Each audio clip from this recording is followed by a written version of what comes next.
Hi everybody, it's Meg from Books Off the Beaten Path, and we are doing an afternoon show today. It is after work. Sorry, I'm all sweaty, and I've already put my pajamas on because I'm just that kind of person. As soon as I hit the house, if I don't have any place to go, on go the pajamas. If you're like that, leave me a note in the comments. So, what we're going to do today is we're going to do an itty bitty teeny weeny little mini book haul. I went to Half Price Books, still waiting for that sponsorship. I went to Half Price Books in Plano, Texas. Let me open my water here for a second. I have made myself a white wine spritzer. Sorry, I digress. One moment. Now I'm better. Okay, so I went to the Half Price bookstore in Plano, and they didn't have a lot of anything, really. They didn't have bestsellers. They didn't have any really great vintage. They didn't really have anything. They had one Kim Aldridge, and I'll post my Kim Aldridge video up here.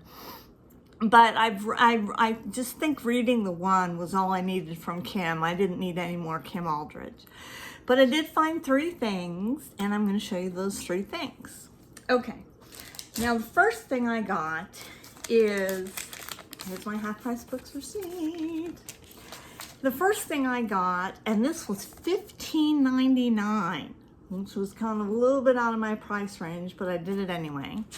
This one is called Quiet Horror, Mystery Stories by Stanley Ellin. Ellin? E-L-L-I-N. I don't know how to pronounce it. It was originally published in 1948, and it's a series of short stories. And it says that Stanley needs no bestial terrors to conjure up his special world of quiet horror. He builds his wickedly chilling stories around ordinary circumstances and plausible actions. With the diabolical twist, he traps the unsuspecting reader in a vice of quiet horror from which there is no escape. I don't think they said quiet horror enough in there. So here we have... Let's look at the front. We have Luciano Pavarotti right there, and a rose and a key and a Victorian hearse and a chef and a cross and a gaslight. And so I'm interested to dive into this. I don't usually like short story anthologies, but I did really enjoy my Haunted House short story anthology, and that was a lot of fun. So I thought I'd give it a try. You know, because, like I said, they didn't have much and I was desperate. Probably could have left it on the shelf, but I was desperate. The next 2 are really good, though. You'll really love the next 2. So this one is called Candy Striper. Candy Striper. And it says, Bonnie Schuyler let herself be talked into joining the Candy Stripers. As a junior aide at the medical center, she lightened the heavy workload of each regular nurse. But she sometimes wondered why she was there. She didn't plan to be a nurse. It was hard work. And she especially didn't like helping other people. Now, does Bonnie sound like a little bit of a witch to you? I was going to say the B word, but I'm not going to say it. She especially didn't like helping other people. But wait for it. One day, she met David, a technician who was interested in a hospital career. Somehow, he made her feel rather special and very grown up. Oh God, David and Bonnie, what is going on here that you're making each other feel special and grown up? And here he is.